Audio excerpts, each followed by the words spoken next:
Sientes que a pesar de tus oraciones y fe, tu sanación no llega. Tal vez no es una falta de fe, sino la presencia de algo que estorba.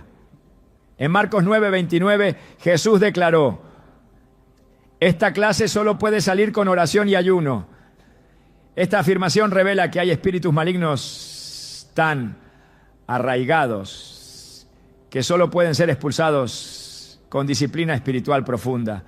Muchos creyentes ignoran que algunas dolencias físicas y emocionales no son solo naturales, sino ataques directos de fuerzas espirituales que bloquean la restauración que Dios ya ha decretado.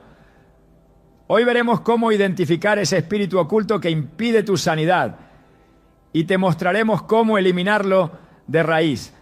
Te ayudaremos a reconocer su influencia, a enfrentarla con autoridad espiritual y a recuperar lo que el enemigo te ha robado. ¿Estás listo para entender lo que Dios tiene reservado para ti? Desde tiempos antiguos el ser humano ha buscado respuestas para su dolor. Cuando el cuerpo sufre, lo natural es acudir a un médico, buscar tratamiento, investigar diagnóstico. Pero ¿qué ocurre cuando, a pesar de todo esfuerzo, la sanación no llega? Y si la medicina no encuentra causa, pero el sufrimiento persiste. En muchos casos lo que parece una dolencia física es en realidad la manifestación de una herida más profunda, una que no se ve en radiografías ni se detecta con análisis clínicos, pero que consume lentamente la vitalidad, la alegría y la paz interior. No todo lo que duele está en la carne.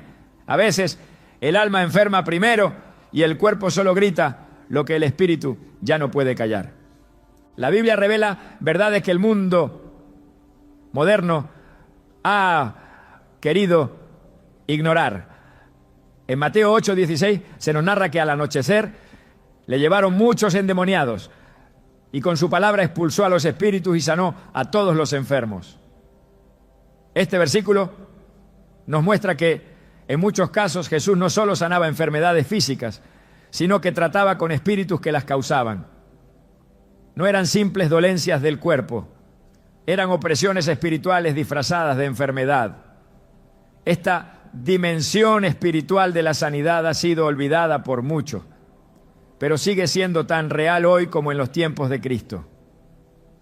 Hay espíritus malignos que operan silenciosamente, disfrazándose de trastornos emocionales, fatiga crónica, depresión, ansiedad, insomnio, enfermedades autoinmunes y un sinfín de síntomas sin explicación clínica definitiva. ¿Qué ocurre cuando la medicina dice, no sabemos, pero tú sabes que algo no está bien? Es en ese punto donde el discernimiento espiritual se vuelve esencial. El enemigo ha perfeccionado el arte del engaño. Una de sus estrategias más peligrosas es hacerte creer que tu sufrimiento es puramente físico, cuando en realidad ha sido orquestado desde las tinieblas. Efesios 6:12 nos lo advierte con claridad. Porque no tenemos lucha contra carne y sangre, sino contra principados, contra potestades, contra los gobernadores de las tinieblas de este siglo, contra huestes espirituales de maldad en las regiones celestes. El cuerpo no es el enemigo, el síntoma no es la raíz. El verdadero conflicto ocurre en lo invisible, en lo espiritual, en lo profundo del alma, donde se libran las batallas más intensas. He conocido a personas que han peregrinado de médico en médico, especialistas, terapeutas, tratamientos alternativos, y nada parece funcionar.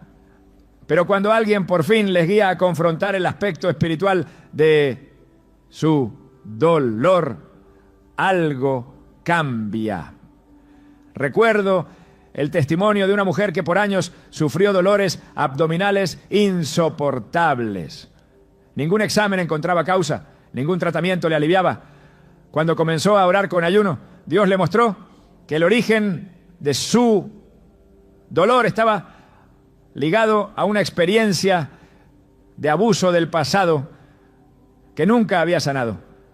Había permitido que la amargura, el temor y el resentimiento echaran raíces en su interior. Y en esa tierra contaminada, un espíritu de enfermedad había encontrado morada. No fue hasta que enfrentó su herida, perdonó y renunció a todo vínculo con ese pasado que su cuerpo comenzó a sanar. Lo que parecía un problema médico era en realidad un asunto del alma. En Lucas 13 Jesús nos presenta una historia poderosa. Dice así en los versículos 10 al 13. Enseñaba Jesús en una sinagoga en el día de reposo y había allí una mujer que desde hacía 18 años tenía un espíritu de enfermedad y andaba encorvada y en ninguna manera se podía enderezar. Cuando Jesús la vio, la llamó y le dijo: mujer, eres libre de tu enfermedad. Y puso las manos sobre ella y ella se enderezó luego y glorificaba a Dios. Esta mujer llevaba casi 2 décadas doblada, físicamente limitada, incapaz de mirar hacia arriba. Pero la Escritura no dice que era una enfermedad ósea o muscular. No, era un espíritu de enfermedad. No algo natural, sino espiritual. Jesús lo identificó de inmediato, lo reprendió y con una sola palabra la mujer fue libre. ¿Cuántos hoy viven como ella, cargando dolores físicos que no son otra cosa que cadenas espirituales? Es importante entender que no estamos diciendo que toda enfermedad sea causada por un demonio, pero sí debemos reconocer que hay casos donde la raíz no es física sino espiritual. Y cuando el origen es espiritual, solo puede ser tratado con herramientas espirituales. La oración, el ayuno, la confesión, el perdón, la renuncia, la intercesión, son instrumentos poderosos que no solo mueven el cielo, sino que también desatan libertad sobre nuestras vidas aquí en la tierra. Santiago 5:16 nos enseña: confesaos vuestras ofensas unos a otros y orad unos por otros para que seáis sanados. La oración eficaz del justo puede mucho. La sanidad muchas veces comienza cuando el alma se libera del peso que lleva años arrastrando. Uno de los errores más comunes es ignorar las señales espirituales. Cuando hay patrones de enfermedad que se repiten en generaciones, cuando una persona vive enferma justo después de un trauma o una pérdida, cuando los síntomas comienzan al involucrarse en relaciones espiritualmente tóxicas o ambientes cargados de oscuridad, es hora de levantar la mirada y hacer preguntas más profundas. La sanidad no siempre comienza en el hospital, sino en el altar. Y el enemigo lo sabe. Por eso trabaja incansablemente para que no mires hacia el lugar correcto. Te quiere distraído con tratamientos interminables, desesperado por diagnósticos, confundido por síntomas. Pero cuando el pueblo de Dios despierta y reconoce que hay una dimensión más allá de lo visible, el enemigo pierde poder. El Salmo 107:20 declara: envió su palabra y los sanó y los libró de su ruina. Esta promesa sigue vigente. La palabra de Dios tiene poder para sanar no solo el cuerpo, sino también el alma y el espíritu. Pero para recibir esa sanidad, debemos exponernos a esa palabra, creerla, meditarla, declararla con fe. No basta con saber que Dios sana. Es necesario permitirle que Él nos muestre qué necesita ser sanado en lo profundo de nuestro ser. Muchas veces no es el dolor de cabeza lo que hay que tratar, sino el espíritu de ansiedad que se ha convertido en huésped constante. No es el insomnio el verdadero problema, sino la opresión espiritual que se manifiesta cuando cierras los ojos. No es solo cansancio, es un peso invisible que roba tus fuerzas porque se alimenta de tus heridas no sanadas. En Marcos 5 encontramos la historia de la mujer del flujo de sangre, 12 años padeciendo, 12 años sin respuesta. Dice la Escritura que había sufrido mucho de muchos médicos y gastado todo lo que tenía y nada había aprovechado. Antes le iba peor. Esta mujer representa a tantos que hoy se sienten igual, cansados, vacíos, sin soluciones. Pero ella hizo algo diferente. Se acercó a Jesús con fe, sabiendo que si tan solo tocaba el borde de su manto, sería sana. Y así fue. Jesús no solo la sanó físicamente, sino que también le dijo: hija, tu fe te ha hecho salva, ve en paz y queda sana de tu azote. La fe de esta mujer no solo tocó el poder de Dios, sino que destruyó toda raíz de desesperanza, de vergüenza y de dolor prolongado. La fe es una llave espiritual que abre la puerta a la sanidad cuando todo lo demás ha fallado. Es crucial examinar el estado del alma antes de correr tras soluciones externas. El rey David lo entendía profundamente. En el Salmo 32, 3-5, él declara: mientras callé, se envejecieron mis huesos en mi gemir todo el día, porque de día y de noche se agravó sobre mí tu mano, se volvió mi verdor en sequedades de verano. Mi pecado te declaré, y no encubrí mi iniquidad. Dije: confesaré mis transgresiones a Jehová, y tú perdonaste la maldad de mi pecado. Este pasaje nos revela cómo el pecado no confesado, el dolor reprimido y la culpa escondida pueden tener consecuencias físicas. Pero también nos muestra que cuando confesamos, cuando sacamos a la luz lo que estaba oculto, Dios responde con perdón y con sanidad. Hoy, tal vez tú también estás encorvado como aquella mujer en la sinagoga. Tal vez sientes un peso sobre tu espalda, un cansancio que no es solo físico, una tristeza que ningún medicamento puede aliviar. Quizás ya lo has intentado todo, pero ¿ya fuiste al lugar correcto? ¿Ya enfrentaste lo que tu alma no quiere recordar? ¿Ya expulsaste lo que tu espíritu lleva años soportando en silencio? No es casualidad que estés viendo este mensaje. Dios quiere revelarte que lo que te oprime no es solo una enfermedad, es un espíritu que debe ser confrontado, reprendido y echado fuera en el nombre de Jesús. No estás solo, no estás condenado. La sanidad que buscas no es imposible. Solo necesitas ir al origen real de tu dolor.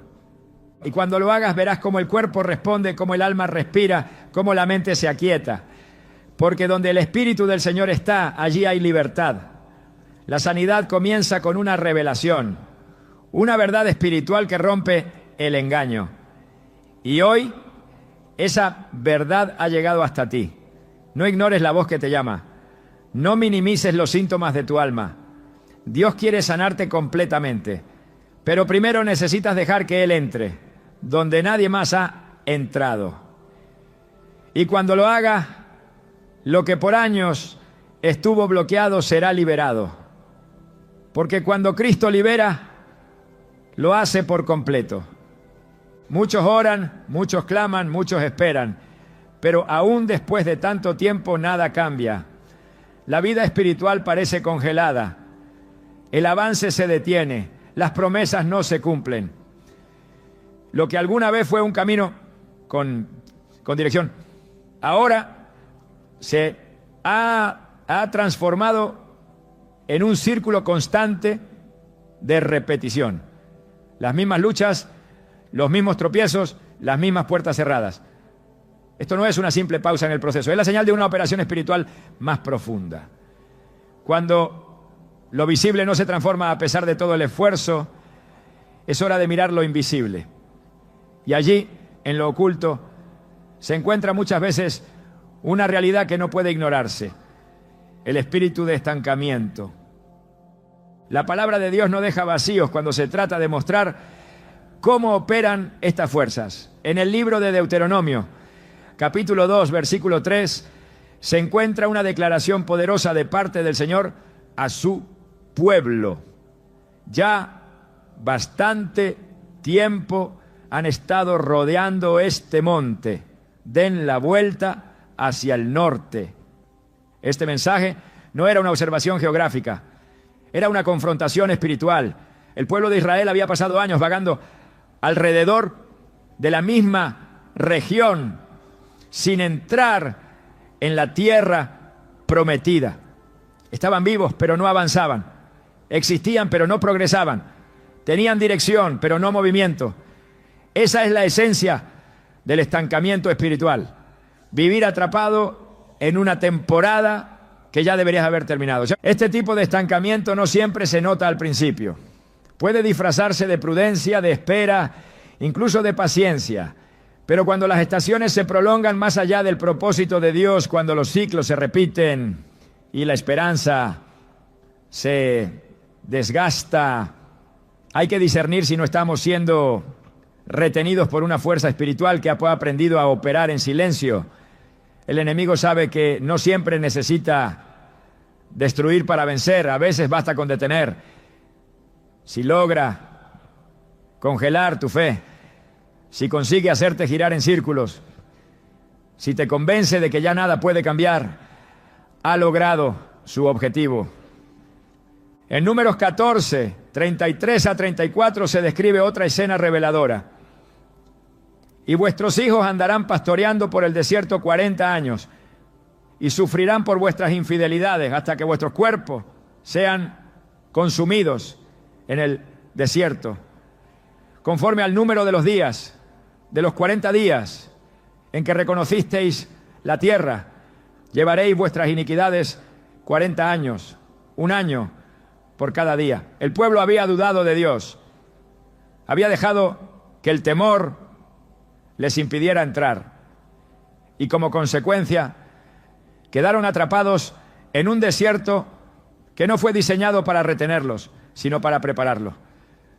Pero el estancamiento provocado por la desobediencia y la incredulidad se convirtió en prisión. Es vital entender que el estancamiento espiritual no siempre es el resultado de falta de esfuerzo. Muchas veces es el fruto de puertas abiertas que nunca se cerraron, de pactos que no fueron rotos, de hábitos que persisten bajo una apariencia de normalidad. El enemigo no siempre actúa con violencia, a veces opera con persistencia. Un ciclo de enfermedad recurrente, una cadena de pensamientos limitantes, una incapacidad constante para concluir lo que se empieza, son algunas de las manifestaciones que delatan la presencia de un espíritu de estancamiento.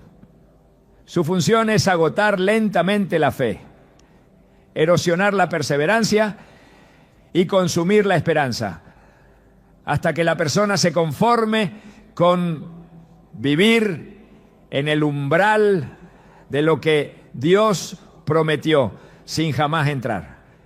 Cuando el Señor habló a Josué en el capítulo 1 de su libro, fue directo: mi siervo Moisés ha muerto. Ahora pues levántate y pasa este Jordán. Josué 1:2. Era un llamado a romper con la inercia. Moisés había guiado al pueblo, pero su ciclo había concluido. Josué no podía seguir esperando en el pasado. Había un tiempo nuevo que requería una acción nueva. Esta instrucción no era solo física, era espiritual. Levantarse implicaba más que moverse, implicaba asumir la autoridad, cerrar el capítulo anterior, sacudirse el letargo, rechazar la nostalgia y caminar hacia la conquista. Dios no llama a permanecer inmóviles en tierra de promesa. Él llama a poseerla. El espíritu de estancamiento muchas veces se alimenta de la indecisión. En 1 de Reyes 18:21, el profeta Elías desafía al pueblo con palabras penetrantes. ¿Hasta cuándo claudicaréis entre dos pensamientos? Si Jehová es Dios, seguidle, y si Baal, id en pos de él. El pueblo no estaba muerto, pero tampoco vivo espiritualmente. Existían en un estado de tibieza, de dualidad, de inestabilidad, y en ese lugar no hay sanidad, no hay crecimiento, no hay avance. La parálisis espiritual muchas veces no es por falta de poder divino, sino por falta de decisión humana. El estancamiento se instala donde no hay determinación. La libertad se manifiesta donde hay entrega total. La Escritura también muestra que el estancamiento puede estar vinculado al olvido del pacto. En Jueces 2:10 a 11 se nos dice: Y toda aquella generación también fue reunida a sus padres. Y se levantó después de ellos otra generación que no conocía a Jehová, ni la obra que él había hecho por Israel. Después, los hijos de Israel hicieron lo malo ante los ojos de Jehová y sirvieron a los Baales. Cuando se pierde la memoria espiritual, el alma pierde dirección. El pueblo no fue destruido por un ejército, sino por una desconexión. Sin referencia del pasado, sin obediencia en el presente, quedaron atrapados en ciclos de opresión. Así opera también el estancamiento. Borra la visión, entierra las promesas, repite el dolor. Pero el plan de Dios nunca ha sido la permanencia en el desierto. Él no creó al hombre para que dé vueltas sobre el mismo punto, sino para que crezca, avance y conquiste. Isaías 43, 18 a 19 declara con poder: no os acordéis de las cosas pasadas, ni traigáis a memoria las cosas antiguas. He aquí que yo hago cosa nueva, pronto saldrá a luz. ¿No la conoceréis? Esta es la voz de Dios rompiendo el ciclo. Es el grito del cielo anunciando que hay algo nuevo, que ya es tiempo de salir del lugar donde el alma ha sido retenida. Cuando el alma es tocada por este espíritu de estancamiento, se pierde el deseo de crecer. Se prefiere la seguridad de lo conocido, aunque eso signifique permanecer herido. En lugar de correr hacia la sanidad, se racionaliza el dolor. En lugar de conquistar lo prometido, se protege lo acostumbrado. El estancamiento no solo detiene el cuerpo, detiene la visión, apaga el fuego, enfría el corazón. La sanidad que no llega muchas veces no está bloqueada por falta de poder divino, sino por un patrón de repetición que no ha sido confrontado.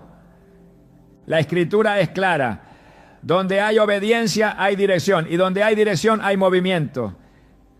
En Éxodo 14:15, en medio de un momento de desesperación, Dios le dice a Moisés: ¿por qué clamas a mí?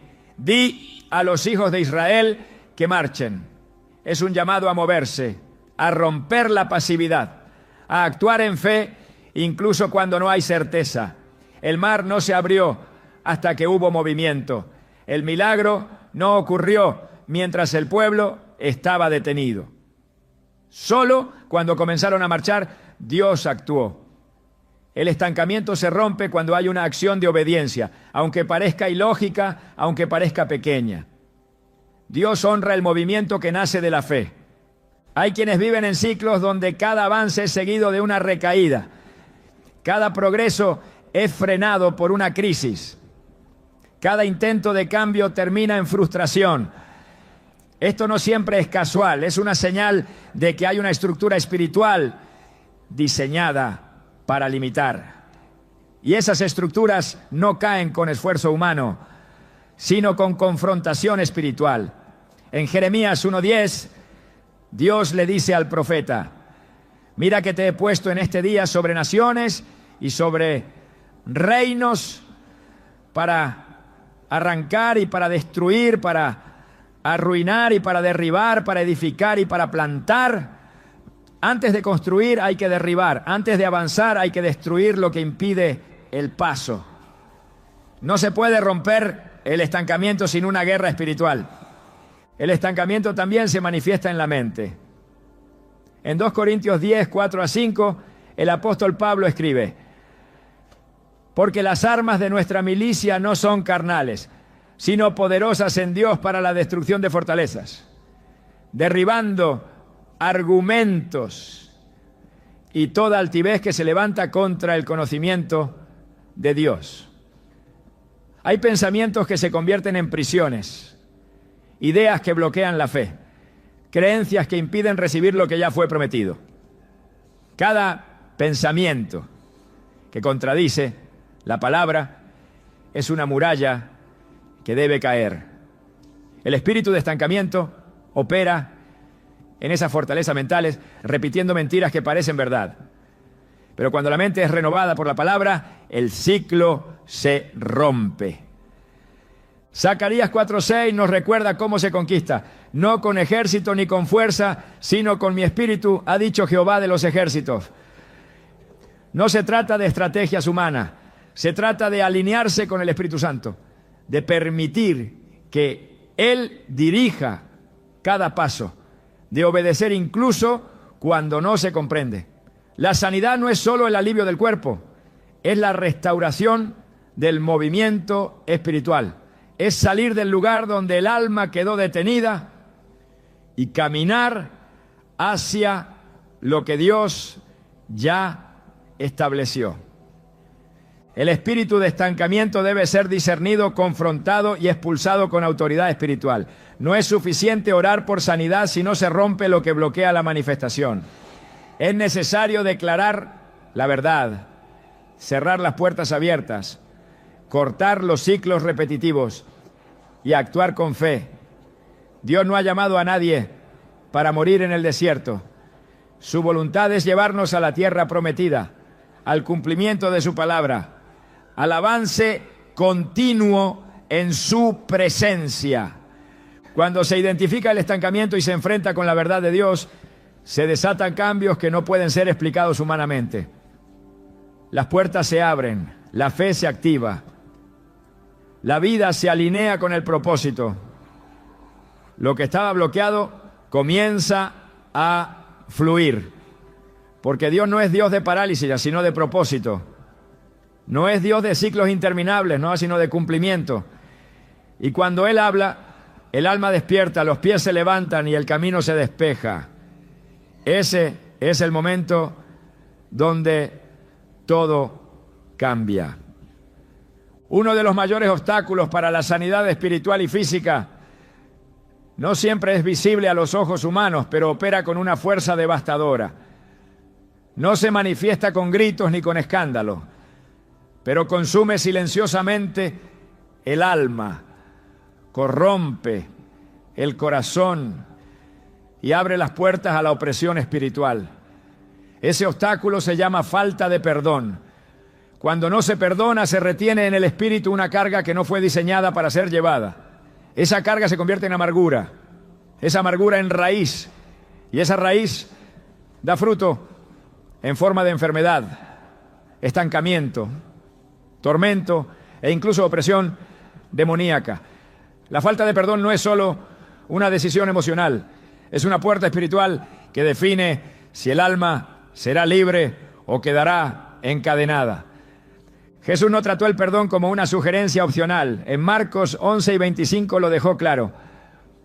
Y cuando estéis orando, perdonad si tenéis algo contra alguno, para que también vuestro Padre que está en los cielos os perdone a vosotros vuestras ofensas. Este principio está directamente relacionado con la eficacia de la oración. El perdón no solo libera a la persona que lo recibe, también libera a quien lo otorga. Cuando se retiene el perdón, se estanca el fluir espiritual. El cielo se cierra, la sanidad se retrasa, la voz de Dios se silencia. La falta de perdón actúa como un grillete invisible que impide al alma recibir la plenitud de la gracia divina. En Mateo 18, Jesús enseñó una parábola que ilustra con fuerza este principio. Habló de un siervo que debía una enorme cantidad a su señor. El Señor, movido a misericordia, le perdonó la deuda. Pero ese mismo siervo, al encontrar a otro que le debía una cantidad mucho menor, no quiso perdonarlo y lo mandó a la cárcel. Al enterarse, el Señor lo llamó y le dijo: ¿no debías tú también tener misericordia de tu consiervo, como yo tuve misericordia de ti? Mateo 18:33. Y lo entregó a los verdugos hasta que pagara todo lo que debía. Luego Jesús concluye con palabras que estremecen. Así también mi Padre Celestial hará con vosotros, si no perdonáis de todo corazón, cada uno a su hermano, sus ofensas. Versículo 35. El que no perdona se entrega a los verdugos. La falta de perdón abre una puerta espiritual legal para que el enemigo atormente. Y mientras esa puerta siga abierta, no hay oración que rompa el yugo. El espíritu de enfermedad encuentra terreno fértil en corazones que no han perdonado. La amargura, la ira, el rencor y el resentimiento son puertas abiertas que permiten al enemigo establecer fortalezas en la mente, en el alma y eventualmente en el cuerpo. Hebreos 12:15 advierte, mirad bien, no sea que alguno deje de alcanzar la gracia de Dios, que brotando alguna raíz de amargura os estorbe y por ella muchos sean contaminados. Esa raíz no es visible al principio, se oculta bajo palabras, actitudes o silencios, pero crece con fuerza y cuando florece no solo contamina al que la lleva, sino a todos los que lo rodean. Esa raíz impide que la gracia fluya y donde la gracia no fluye, la sanidad se bloquea. Dios es justo. Él no puede liberar a quien retiene lo que Él le ha mandado soltar. En el modelo de oración que Jesús enseñó, conocido como el Padre Nuestro, el principio es ineludible. Perdona nuestras deudas como también nosotros perdonamos a nuestros deudores, Mateo 6:12. No es una oración decorativa, es una ley espiritual. El perdón que se recibe está vinculado al perdón que se otorga. No puede haber plenitud de sanidad cuando se guarda un archivo oculto de ofensas en el corazón. La falta de perdón no solo impide la restauración espiritual, puede manifestarse como enfermedades físicas, dolores persistentes, opresiones emocionales, cansancio inexplicable, insomnio, ansiedad crónica y muchos otros síntomas que la medicina no logra explicar completamente, encuentran su raíz en almas que viven con heridas que no han querido cerrar. En Proverbios 17:22 está escrito: el corazón alegre constituye buen remedio, mas el espíritu triste seca los huesos. Este pasaje no es una metáfora, es una verdad espiritual con implicaciones físicas. El corazón que guarda dolor, tristeza, resentimiento o rencor se convierte en un terreno seco, infértil, sin capacidad de restauración. El cuerpo sigue funcionando, pero sin vitalidad. Las emociones se apagan, la fe se debilita y el alma se endurece. Y en ese terreno, el enemigo siembra enfermedades que no tienen causa médica, pero sí origen espiritual. La falta de perdón no solo es pecado, es desobediencia directa a la naturaleza del Evangelio. Dios perdonó nuestras faltas con amor incondicional y espera que ese mismo amor fluya a través de nosotros. En Colosenses 3:13 se nos instruye: soportándoos unos a otros y perdonándoos unos a otros, si alguno tuviere queja contra otro. De la manera que Cristo os perdonó, así también hacedlo vosotros. No hay excepción, no hay condiciones. El perdón no se basa en lo que el otro merece, sino en lo que Dios ya nos dio. Y al perdonar, no se justifica la ofensa, se rompe la cadena que une al alma con el pasado. Ese acto libera al espíritu, purifica el corazón y restablece la comunión con Dios. La resistencia al perdón muchas veces está enraizada en el deseo de justicia, pero la justicia del hombre es imperfecta. El juicio que libera es el juicio de Dios. Romanos 12:19 dice: no os venguéis vosotros mismos, amados míos, sino dejad lugar a la ira de Dios. Porque escrito está: mía es la venganza, yo pagaré, dice el Señor. El alma que perdona entrega su causa a Dios. Renuncia al derecho de castigar y deja en manos del juez justo la restitución. Y cuando se hace ese acto de fe, el cielo interviene, las cadenas caen, la opresión se disipa, la sanidad comienza. Muchos oran por sanidad, pero no han soltado la ofensa. Claman por liberación, pero retienen las heridas. Piden intervención divina, pero se aferran al recuerdo del daño recibido. Esas oraciones no tienen poder. Salmo 66, 18 declara: si en mi corazón hubiese yo mirado a la iniquidad, el Señor no me habría escuchado. No basta con orar, hay que orar con un corazón limpio. Y el perdón es la llave que limpia el alma de toda impureza relacional. No hay milagro más poderoso que un alma que decide soltar la ofensa, bendecir al que le hirió y confiar en que Dios hará justicia. El perdón no es un sentimiento, es una decisión espiritual. Es declarar con autoridad que el pasado no tendrá poder sobre el presente. Es cerrar la puerta al enemigo que se alimenta de la herida abierta, es decir, con convicción. Aunque dolió, no me quedaré atrapado en este dolor. Es un acto de guerra espiritual. En el momento en que se pronuncia el perdón con sinceridad, los cielos se abren, los tormentos se detienen y la paz de Dios comienza a fluir como un río sobre las zonas más secas del alma. Jesús, en su momento de mayor agonía, colgado en la cruz, exhalando sus últimas fuerzas, no gritó juicio, no exigió venganza, no condenó a sus verdugos. Pronunció una oración que resuena con poder eterno: Padre, perdónalos, porque no saben lo que hacen. Lucas 23:34. Ese acto rompió la maldición del pecado, desarmó al enemigo y abrió la puerta de la redención. Si el Hijo de Dios, inocente y perfecto, pudo perdonar en el momento más oscuro, ¿cuánto más deberíamos hacerlo nosotros que hemos recibido ese mismo perdón? No se puede avanzar en la vida espiritual con cargas no resueltas. No se puede entrar en la plenitud de la sanidad sin haber enfrentado primero las heridas del alma.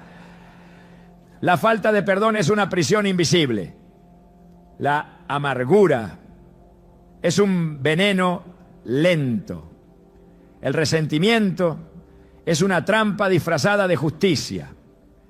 Pero la palabra de Dios ofrece una salida. Efesios 4:31 a 32 lo expresa con claridad. Quítese de vosotros toda amargura, enojo, ira, gritería y maledicencia y toda malicia.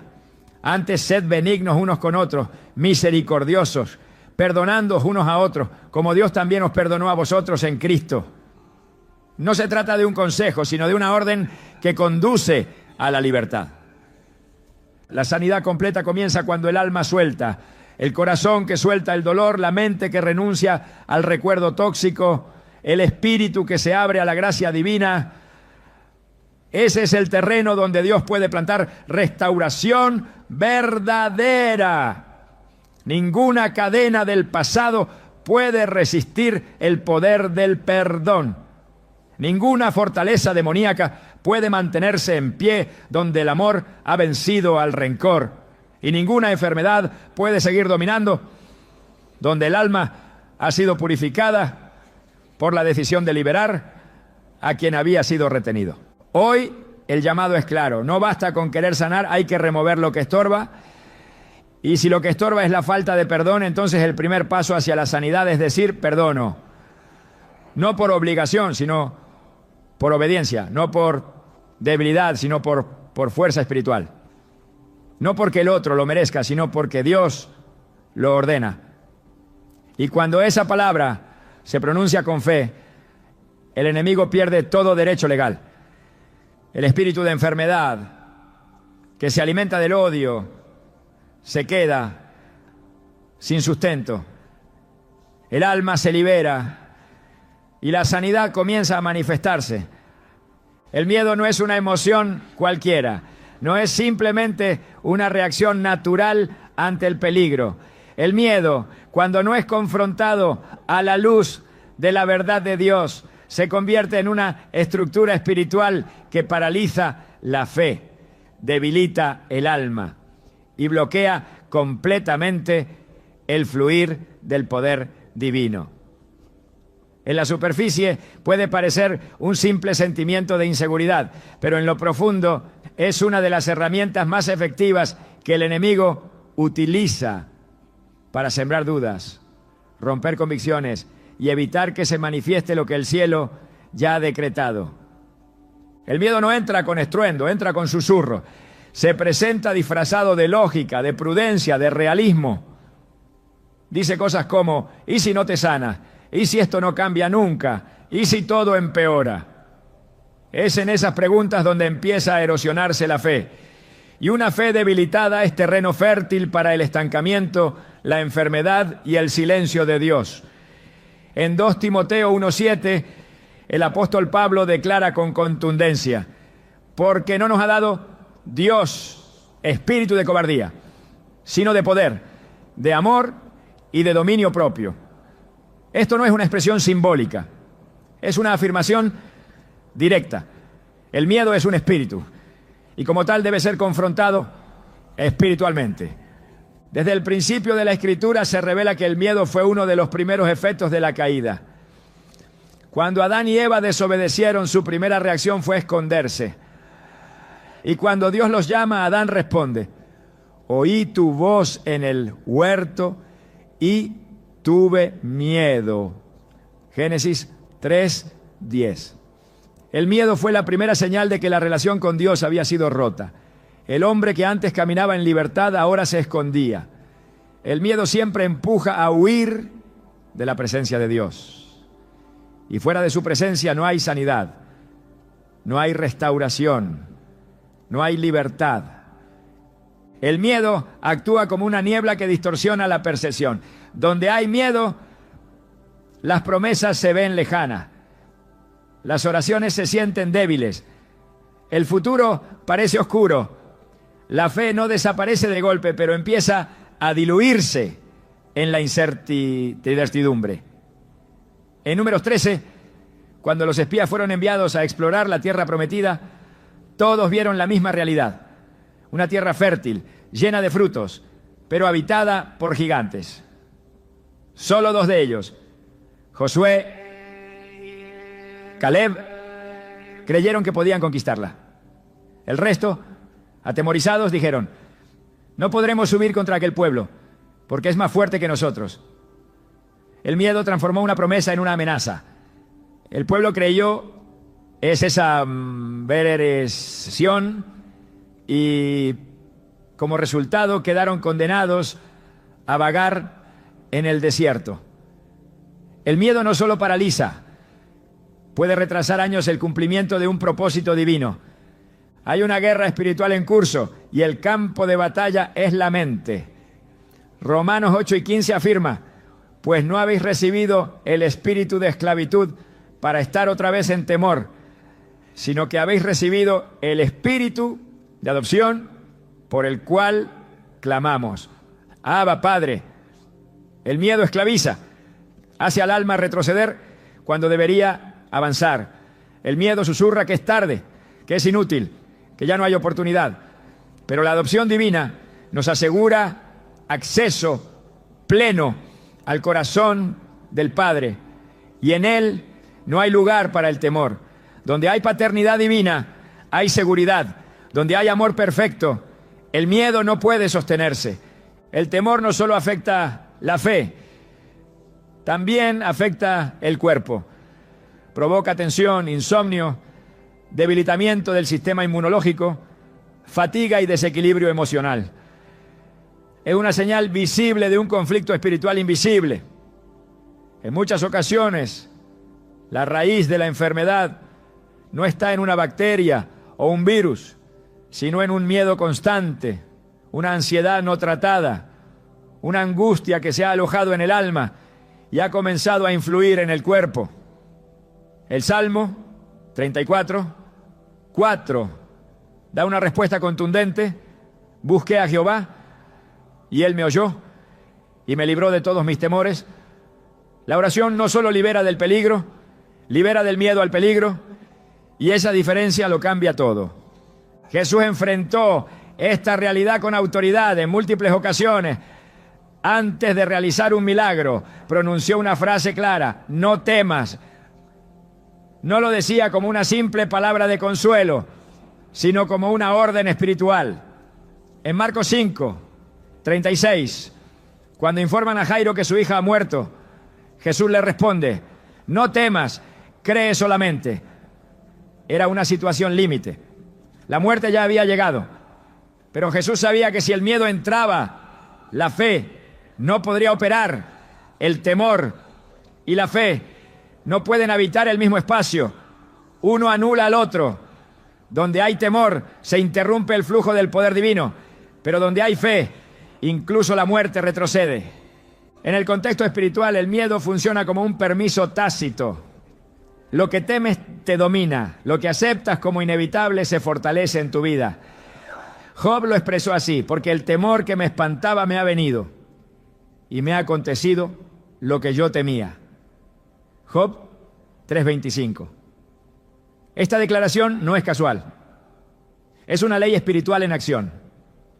El miedo persistente, no confrontado con la verdad de Dios, puede convertirse en una realidad tangible. El enemigo trabaja con acuerdos. Si el alma acuerda con el temor, se cierra a la intervención divina. Por eso es imprescindible romper ese vínculo, declarar con la palabra, rechazar con la autoridad del Espíritu Santo todo pensamiento que no proviene de Dios. La palabra de Dios no ignora la realidad del miedo, pero no lo valida como parte del diseño del creyente. Isaías 41:10 lo confirma: no temas, porque yo estoy contigo, no desmayes, porque yo soy tu Dios, que te esfuerzo. Siempre te ayudaré, siempre te sustentaré con la diestra de mi justicia. La clave para vencer el miedo no está en la negación, sino en la presencia. Dios no promete ausencia de problemas, pero sí su compañía constante. Y su presencia es suficiente para silenciar cada temor. La sanidad espiritual requiere enfrentar aquello que bloquea la obra de Dios. Y en muchos casos eso es el miedo. Miedo al fracaso, miedo a la pérdida, miedo a la enfermedad, miedo al rechazo, miedo al futuro. Cada uno de estos temores se convierte en una barrera invisible que impide que la fe crezca. La fe no florece en corazones llenos de temor.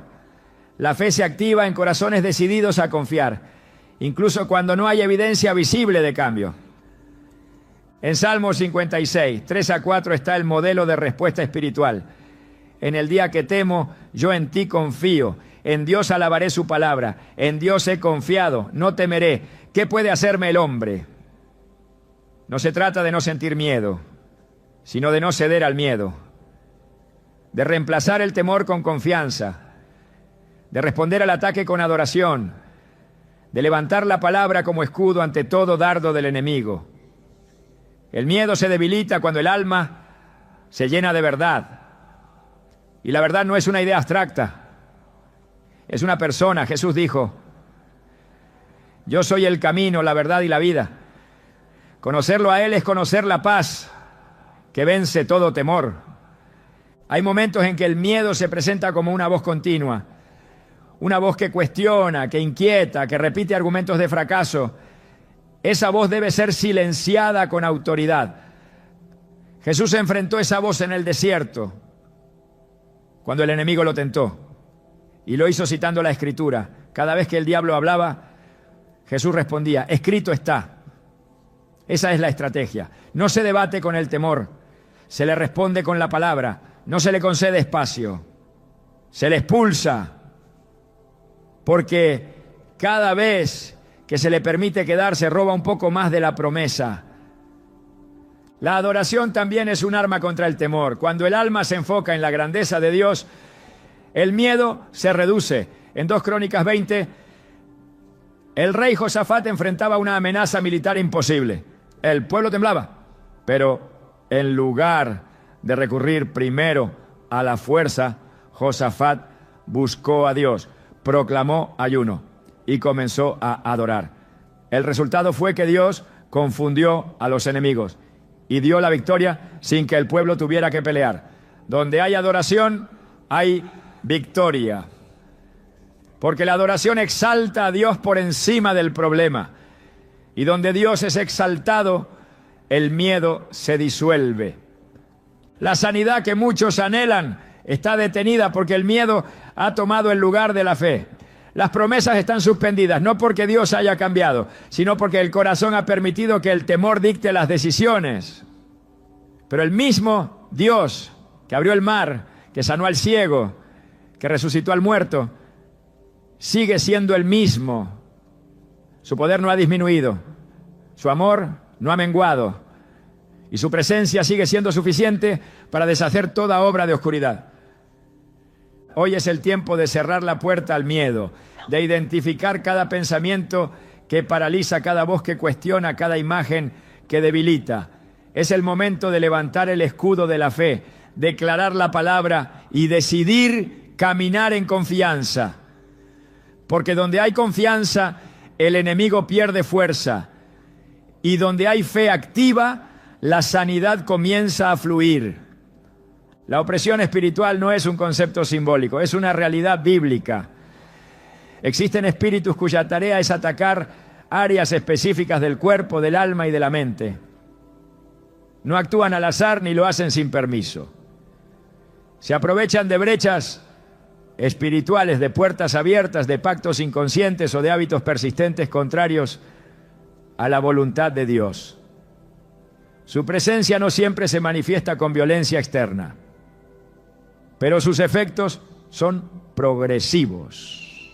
Agotamiento inexplicable, dolencias repetitivas, pérdida de energía vital, ciclos interminables de enfermedad.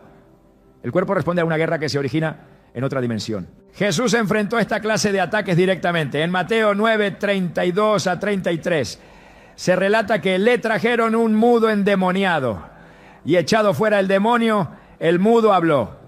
La limitación física no era por una condición médica, era causada por un espíritu que bloqueaba su capacidad. Al ser expulsado, el cuerpo fue liberado. En Lucas 13:11, otra mujer estaba encorvada por un espíritu de enfermedad desde hacía 18 años. No necesitaba terapia física, necesitaba una confrontación espiritual. Cuando Jesús reprendió al espíritu, ella se enderezó. Estos pasajes revelan que existen entidades designadas para oprimir áreas específicas del cuerpo. No todas las dolencias tienen raíz biológica. Muchas son síntomas visibles de una atadura invisible. En Efesios 6:12 se expone el sistema jerárquico de las fuerzas del mal. No tenemos lucha contra sangre y carne, sino contra principados, contra potestades, contra gobernadores de las tinieblas de este siglo, contra huestes espirituales de maldad en las regiones celestes. Hay organización, hay estrategias, hay asignaciones. Así como el reino de Dios tiene ángeles enviados para ministrar, el reino de las tinieblas tiene espíritus enviados a destruir. Estos espíritus se alimentan